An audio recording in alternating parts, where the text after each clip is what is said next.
In the baking heat of the Australian outback, the most venomous snake in the world, the taipan, stalks its prey.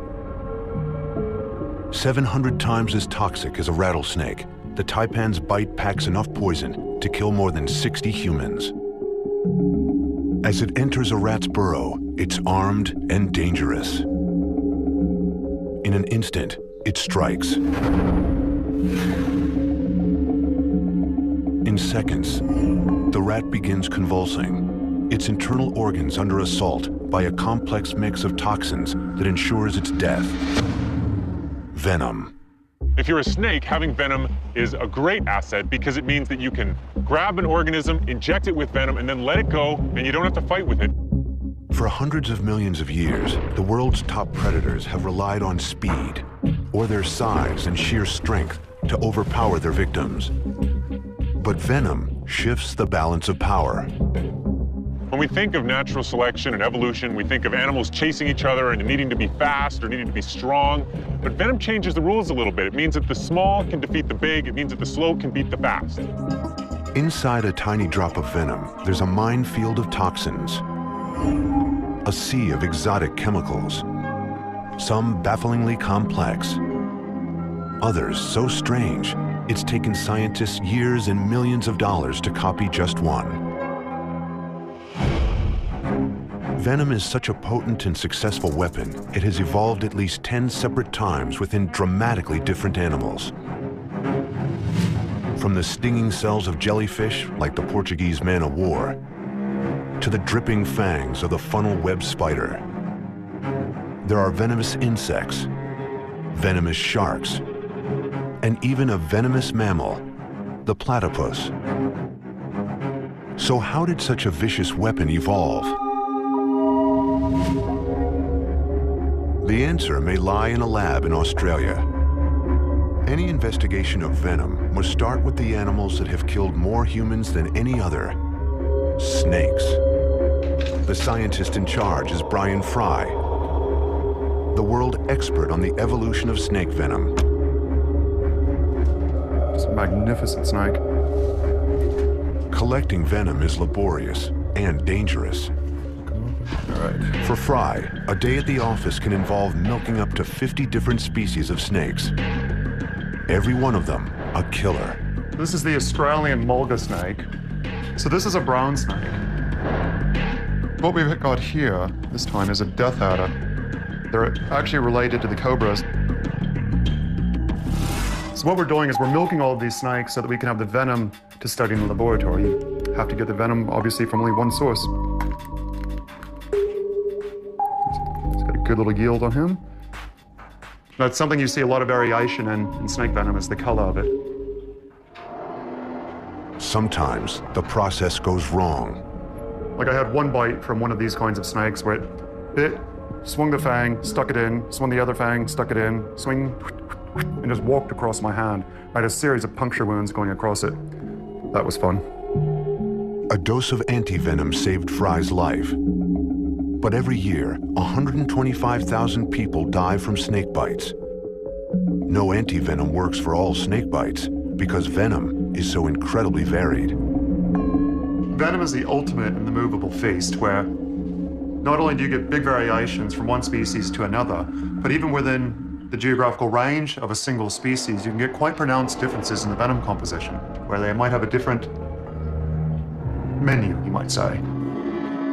Fry has dedicated his career to working out why venom is so diverse and so deadly. Could its evolution be the answer? Fry already knew venom was a combination of deadly chemicals that worked in unison. Think of it more of like basically a gang beating you to death with different shaped iron bars. It's a concerted, multi-dimensional attack on your body. His quest to understand venom would take him 5 years. For Fry, just knowing it was complex wasn't enough. He wanted to know where all those chemicals came from and how they evolved. It's a lot like sort of doing a molecular detective story. What we do is we break it down, we separate all the different components out into individual components, do a wide variety of tests and other analyses to find out what makes it work, what makes it kill, and how can we use it. Fry first tested the effects of hundreds of different snake venoms, observing their terrifying impact on animal tissues. Some dissolved flesh like acid. Some made organs like the heart burst from the inside out. Others caused instant paralysis. He then used the latest technology, called liquid chromatography, to separate out the chemicals within each venom. On these graphs, each peak indicates a different killer toxin within just one venom. So what we've done is we've separated this complex mixture into each of their individual components where these have been collected into their own vial. We now have a fingerprint of this venom. What these venom fingerprints revealed was startling. The chemicals in each snake venom had evolved from proteins, not just any proteins, but the universal building blocks used in almost every animal body to govern the most important physical bodily functions, from the circulation to digestion and even the chemistry of the brain. The twist was the proteins had evolved into new versions that could kill. So the snake venom proteins don't come out of thin air. What they are is they're mutated forms of natural body proteins, often ones involved in very important physiological processes. A snake's venom glands are biological warfare factories. When venom enters a victim, the killer proteins wreak havoc. You can think of it as a smart bomb. It's built for the inside of the body that it's going to, and it's going to work there because that's where evolution has designed it to go. So how does this mechanism work in practice with the most venomous snake of all, the taipan? To see the effects of its venom in action, Fry experiments on his own blood. We've just taken a not small amount of my blood out, and we're going to use that. We're going to add taipan venom to one vial and leave the other vial alone, and then we'll be able to see the difference. So what I'm doing is adding the taipan venom to the blood. This is my blood. Without any venom, this is my blood on taipan venom. You can see what it's done to it. It's turned it into a solid clot. Now imagine this is my blood, but my blood actually inside of me. Obviously, this is not going to do good things. By making all those millions of tiny little blood clots, all your blood clotting factors are being used up. What this means is that you now can't clot, so you'll be bleeding out of your gums, your ears, your nose, everywhere else. It's not a nice way to go. The taipan's venom evolved from proteins that formed clots in its own blood to heal wounds. Once injected, it reduces its victim's blood to a mixture of massive clots and a liquid that leaks from every orifice. When the taipan bites a human, venom surges into the body and peppers the bloodstream with millions of tiny blood clots. This triggers a cascade of deadly effects, shutting down the liver, kidneys, and lungs. All it takes is a fraction of a teaspoon. One mystery remains about the taipan. Out of the thousands of snake species on Earth, why is the taipan's venom so powerful? Fry thinks there's a reason for that. So this is the Australian taipan, all of its legendary glory. Unlike any other Australian snake, they specialize on feeding on very dangerous prey items. Snakes normally don't try to go after these kind of prey, such as bandicoots and the native plague rat, because these are animals that could severely injure or even kill the snake. In this footage, a plague rat can be seen taking a bite out of the taipan. That's why, over millions of years, the taipan had to evolve ever stronger venom in order to knock out its prey as fast as possible. Science had solved the riddle of how venomous snakes had engineered this remarkable weapon, but deeper mysteries still remained. When did venom first evolve? And where did it come from? Biologist Brian Fry had discovered how snakes had turned their bodies into bioweapons, engineering venoms of staggering diversity. And that diversity keeps evolving as snakes tailor their venom to suit their wide-ranging habitats, including even underwater. The sea snakes are incredibly venomous snakes. And the reason for this is that in the aquatic environment, they don't have the luxury of tracking their prey. If the prey gets away, that's it. Someone else, like this little ray here, is going to make an easy meal out of it. So they need their incredibly toxic venom in order to make sure that they get their meal. Sea snakes evolved from land snakes only 30 million years ago, and they're still refining their venom. They prove that snake venom is still adapting. But when did its evolution first begin? When Fry first set out to solve this mystery, it was assumed that venom was a recent innovation. It was all to do with snakes' extraordinary fangs. Fangs are hollow, hypodermic needles through which venom flows under extreme pressure. This is how the fangs of a spitting cobra can propel its venom as far as 8 feet.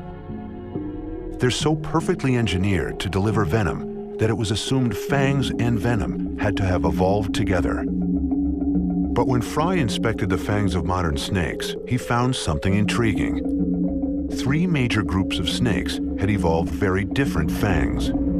You've got different lineages that have hollow front fangs, but of very different types, where the vipers, like the American rattlesnakes, swing on hinges and are very long. The cobras are short and fixed, while the stiletto snakes, they pop out sideways. For Fry, this meant venom must have existed before the different types of fangs. Sure enough, when he and other snake experts across the world traced the evolution of venom back in time, they discovered the first snakes had no fangs, but they did have venom. For Fry, this suggested something strange. Maybe snake venom didn't start with snakes at all. Rather, they'd inherited their venom from an earlier ancestor. Snakes evolved from lizards 100 million years ago. Could they be the source? Fry decided to study them. But they can be quite tenacious once they latch on. Now, better this than my hand. Fry's theory went against common wisdom. Out of 5,000 lizard species, only 2 were known to be venomous, and they were considered evolutionary freaks. Fry decided to search for other venomous lizards. He zeroed in on the most ancient lizard species in the world, monitor lizards, such as the Komodo dragon. Komodos are fast ambush predators that can grow to the length of a car and weigh as much as a linebacker. The bites from their serrated teeth result in rampant infection that eventually kills their prey. Scientists had long thought this was caused by bacteria, 80 species of which are known to exist in the Komodo's saliva. But this explanation didn't satisfy Fry. It never sat right to me about all this stuff about the toxic bacteria and Komodo dragons because, well, bacteria don't work that way. They don't cause rapid bleeding, muscle pain, and neurotoxicity within the first few hours unless it's some sort of escaped bioweapon or the Andromeda strain. Fry wondered if there might be something other than bacteria triggering toxic effects in Komodo's prey. To find out, he would have to take a closer look. Using a brain scanner, he imaged the head of a Komodo dragon. It was then he found something that had been totally overlooked. With the Komodo dragon, you can see a very large bulge running the length of the lower jaw. And with our magnetic resonance imaging, which is the same technology that you use to scan a brain to look for cancer, you can see the bulge there. Now, if you look in with the beauty of technology, you look within it, you can see a very complex gland arrangement, and that's actually a venom gland. Fry had discovered a venom gland similar to that of snakes. Might there be other venomous lizards? There was only one way for him to find out. So to decide what was happening, we ended up going out and collecting as many of these things as we could. Fry's team swabbed the mouths of hundreds of lizard species for saliva samples. He isolated their active molecules and tested them on animal tissues. The results were remarkable. The molecules broke down the animal's heart muscles and toxified their lungs, the same way as the venom of certain snakes. This wasn't bacteria. This was a slower-acting form of venom. Fry's team eventually found snake venom components in more than 1,500 lizard species. He had rewritten the evolutionary record. We started looking at what was actually the chemical composition of the venoms and found that there was several components that were shared between the lizards and the snakes. And this was the final proof that they shared a common venomous ancestor. It's now thought that snake venom, the snake's deadliest weapon, started its evolutionary journey in ancient lizards, millions of years before the snake itself first appeared. But these were not the first animals to evolve venom. In evolution, useful things tend to evolve more than just once. It's true of jaws, it's true of eyes, and it's true of venom. Venom's appeared in several different groups of animals all over the world. It's appeared in fishes, in mammals, in insects, all independently. And when it shows up in a group, it stays because it gives them such an advantage over the animals with which they're competing. A riddle remains, though, about venom. If venom gives such an advantage, why does it exist in only an elite few? Why don't all animals have it? After snakes, scorpions rank as the second deadliest group of animals in the world. They kill, on average, 5,000 people per year, injecting venom into their victims from their tail-borne stingers. Venom has helped scorpions to flourish in harsh desert habitats for more than 300 million years. But for all its advantages, could there be a disadvantage to having venom? That was the question Zia Nassani decided to explore, using one of the world's most toxic scorpions as his test subject. The species that I work with is called Parabutis transvollicus. It's a butid scorpion, one of the larger scorpions out there. Nassani studied their lifestyle intensively, their nocturnal hunting patterns, preferred desert habitat, and their use of venom. He found that a scorpion's venom gives it an enormous edge. But what happens when it has used up its supply? Nassani devised an experiment to compare one scorpion armed with a full gland of venom and the other completely drained of its venom. He used a miniature oxygen tank to measure their activity rates and found a startling difference. The milked scorpion used up to 50% more energy than a scorpion with a full supply of venom. Once having deployed its venom, a scorpion's body shows the same signs of extreme fatigue as a marathon runner after a race. Just as an athlete struggles to replenish protein and electrolytes, a depleted scorpion has to devote most of its energy toward remanufacturing its most critical asset. Venom does have a trade-off, and that is it's not good for multiple uses. You have to use it and then make more. And every time you use it, you have to produce more with your body, and that has an energetic cost. For the scorpion, there's another disadvantage to venom. After it's used, the animal is effectively defenseless for days.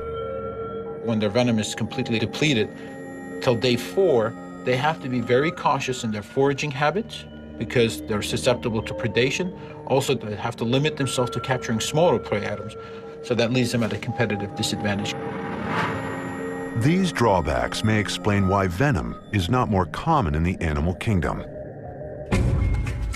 But there's a bigger reason why many other animals haven't evolved venom. Venom needs complex, sophisticated biological engineering to inject it. In order to have a venom, you need to have a way of delivering it as well. And there's been a lot of different ways that this has been evolved, whether it be the fangs of the spider, the barbs of a stingray, the spines of a stonefish, the spurs of a platypus, etc., etc. Each one has their own unique way of delivering it. And these customized pieces of hardware suck down even more biological energy, making venom not just a superweapon, but one of the most biologically expensive innovations that animals have ever evolved. Every venomous animal has a dilemma. It's armed with a deadly weapon that's a huge burden to maintain. Each has evolved a perfectly precise method to make venom work for it as efficiently as possible. None more so than the animal that turns its victims into zombies.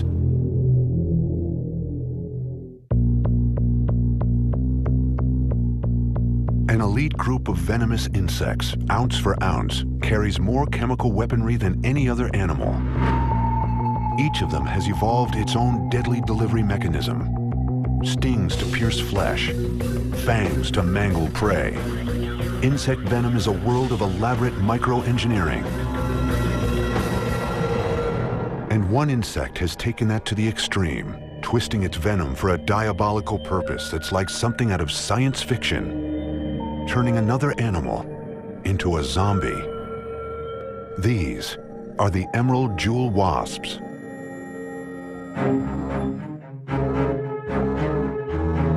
In this lab at the University of California, Riverside, researchers want to know how the wasp's chemical arsenal evolved to completely control her host. So I first became fascinated with venoms because they represent a kind of chemical warfare. Jewel wasps are parasitoids. They paralyze their prey so their offspring can live off them. After decades of research, scientists are beginning to understand the secrets of parasitoid venom. Females do battle with a host who is plentiful, widely available, and 6 times her size. The American cockroach. Researcher Chris Banks has devised an ingenious method to experiment with the wasp's venomous attack. We're going to put a wasp and a cockroach into this area right here and let them interact. We've also included glass vials here, and these will serve as makeshift burrows for the wasp.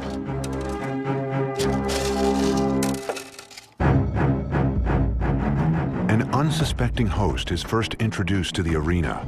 The roach is unaccustomed to threats from smaller animals. The stage for the battle is set, and the wasp is released. As soon as the jewel wasp senses a host, she will surprise her prey and use that brief moment to her advantage. She attacks. The wasp's first sting is brilliantly strategic, just enough to disarm the roach. The first time it stings it into the central nervous system and causes a temporary paralysis of the front legs. Venom hits the roach's nervous system in between its front legs, briefly paralyzing them. This allows the wasp to do a second, much more precise sting into the brain. The wasp twists its body around the roach so it can sting into its brain and inject the zombifying mixture. The roach's breathing slows. It makes no move to escape. This brain sting causes a dramatic behavioral change in the cockroach, basically turning it into a zombie. Wasp venom is precisely engineered to shut down signals carried by a key brain chemical called dopamine. In humans and other animals, dopamine is a naturally occurring chemical messenger in the brain. It regulates movement and sensation. With its dopamine knocked out, the roach cannot move freely or escape. Millions of years of evolution have refined this wasp's ability to hit her target and disrupt dopamine with the precision of microscopic brain surgery. This remarkable skill isn't learned, it's inherited, hardwired into each wasp. They are natural-born neurosurgeons.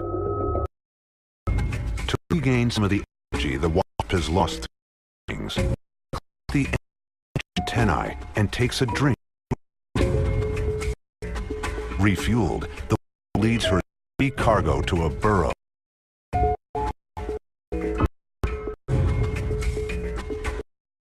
But if the wasp can target her venom so well, they deliver a death blow. Venom for defense, venom is used to feed. Parasites use it for something totally different. They actually use it to Inside the burrow, the wasp lays her egg on the roach. With survival of her offspring at stake, the wasp's precision now makes sense. Her young depend on the perfect execution of her sting. Now the wasp barricades the defenseless roach inside the burrow. For more than a week, the wasp venom continues to keep the roach calm and complacent, even as the newly hatched larva starts to eat it alive. From that single egg, a larvae hatches, and after 3 days, it drills a hole in the leg of the cockroach and gets its nutrition from the blood system of the still zombified cockroach. And now for natural selection's test. Too little or poorly aimed venom, and the roach could escape. Too much venom, and it would immediately die, destroying the wasp offspring's fresh food source. Here we see the larva actually starting to burrow into the cockroach itself. It will crawl inside and continue to feed off of the internal organs of the cockroach. After another couple of days, it will enter a cocoon. If all goes according to plan, 6 weeks from the first sting, a new adult jewel wasp emerges from the hollowed-out dead roach. The new wasp is ready to carry on its vicious legacy. If she's a female, her venom is ready to provide for a new generation. The wasp is a very specific hunter. It only hunts cockroaches, and only cockroaches of this species. So every wasp that was born from a pupa that emerged from a dead cockroach had a mother that knew exactly what she was doing. So in a way, the wasps are getting better and better and better at this. The only way the wasp can subdue a cockroach is because it knows its prey so well, and it can inject the venom right where it needs to go and have exactly the effect the wasp needs. Venom is so precise and powerful, it appears to be unbeatable. But some victims of this weapon are starting to turn the tables, evolving their own chemical answer to venom.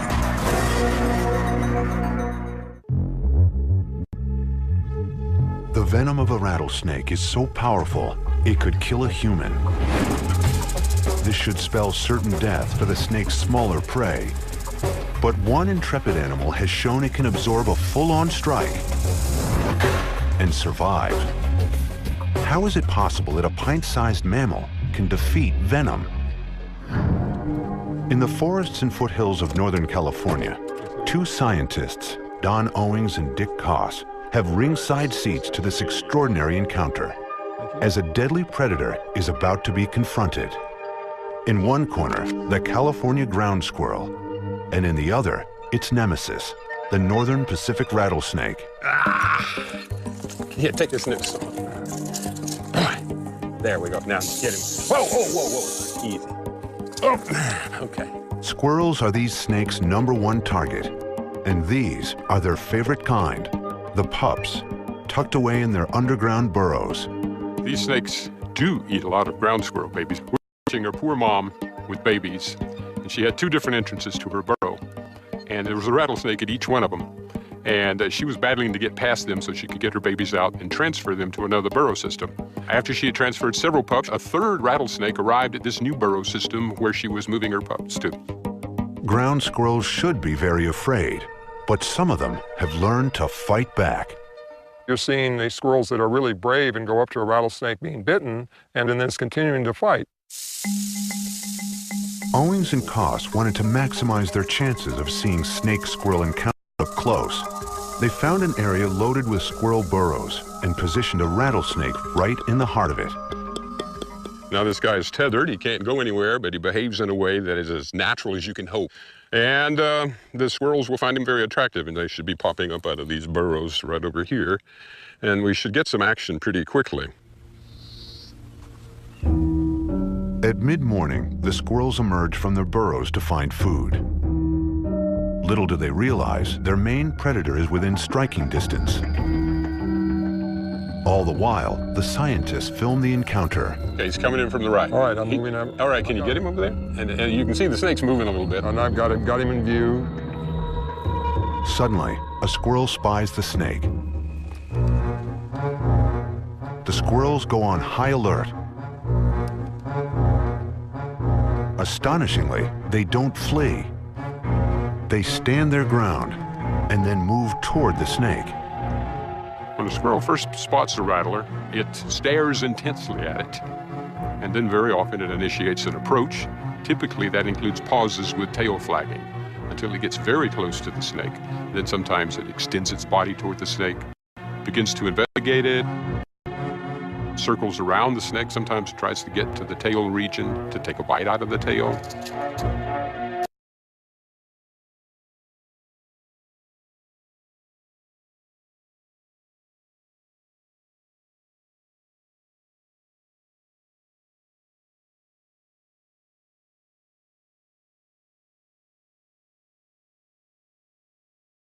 Actually, try.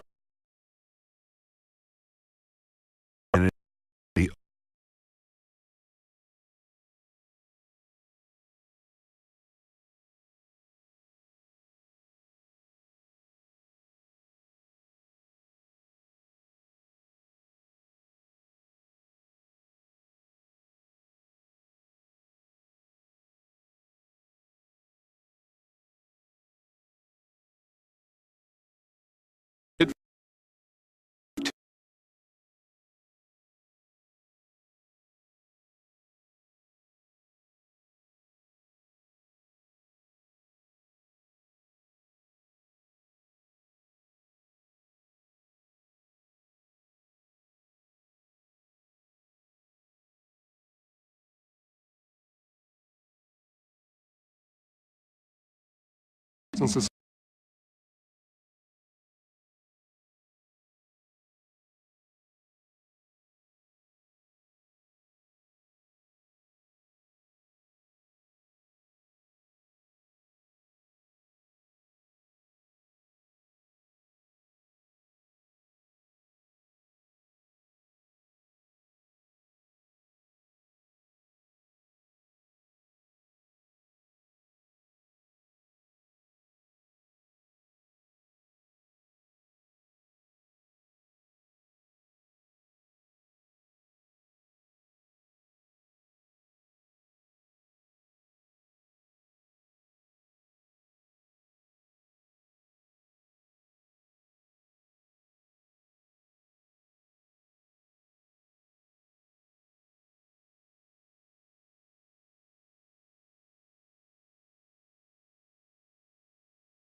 World distance.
Yes.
Taught.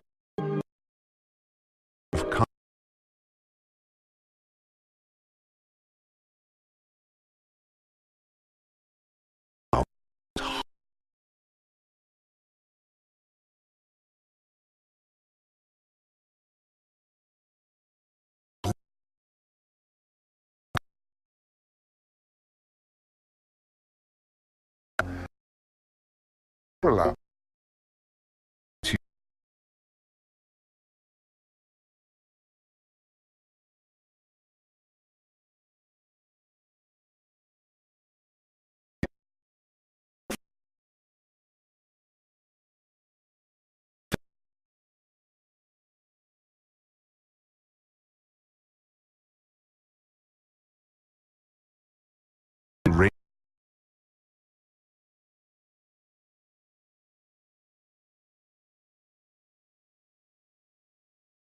Rise.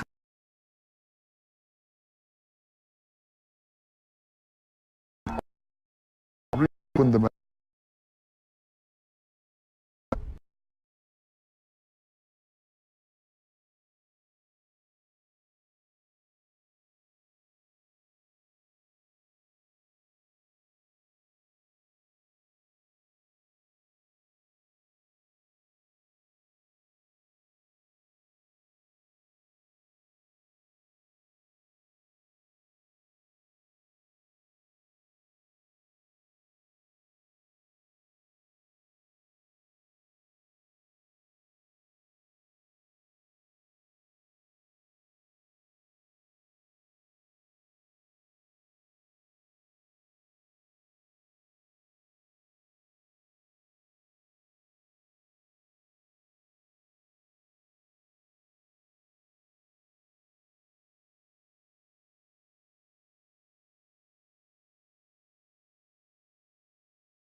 come.